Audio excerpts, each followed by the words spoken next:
Hello, this is Christopher Carver, and here's my second emotional intelligence, or EQ appraisal, along with a comparison to my earlier results.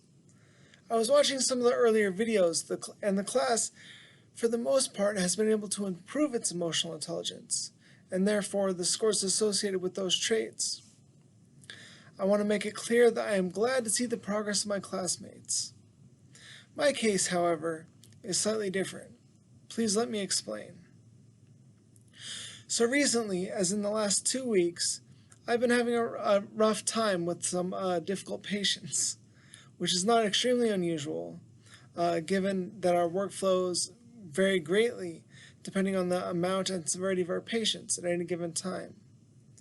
When dealing with individuals with personality disorders, it can be hard to assess their emotions, and occasionally even their thought content. To compound this issue, I have recently had a disagreement with another caregiver on my team.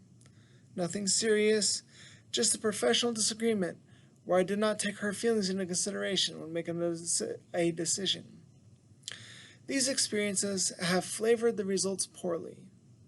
I did expect to do worse due to those factors I was just talking about, and the subjectivity of these kind of tests. Remember my previous video when I said this was a farce. The changes were a lot more dramatic than I had expected. My previous scores were all much better. In fact, my worst scores from the previous iteration was better than my best score the second go round. My overall score dropped by over 20 points. I believe this is because, when I'm thinking of my recent interactions, it was difficult to say that I usually, or even often, did some of the questions listed. I still do find it interesting that I still have the same high and low points. For example, my highest score from the first go round was self-awareness at 91, which I consider pretty good. The same score, the self-awareness, remains my highest for the second iteration at 72. Overall, my self-awareness scores were still higher than my social competency scores, which kind of shows areas where I need to develop additional skills.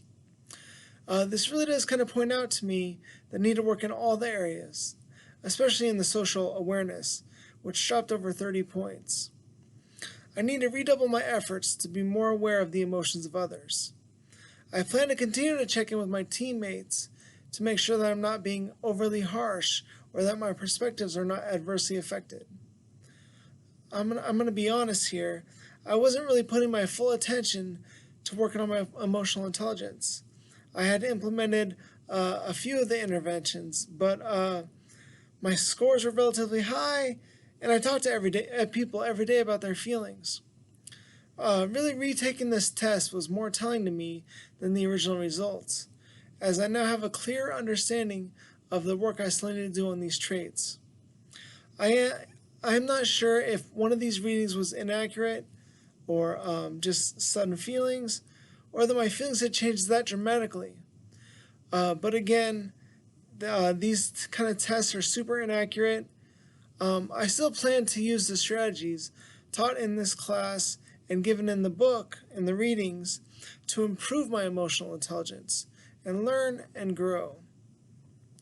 I really want to say that some of the lessons taught to me in this class were helpful, and I hope to continue to improve as a clinician and as a leader.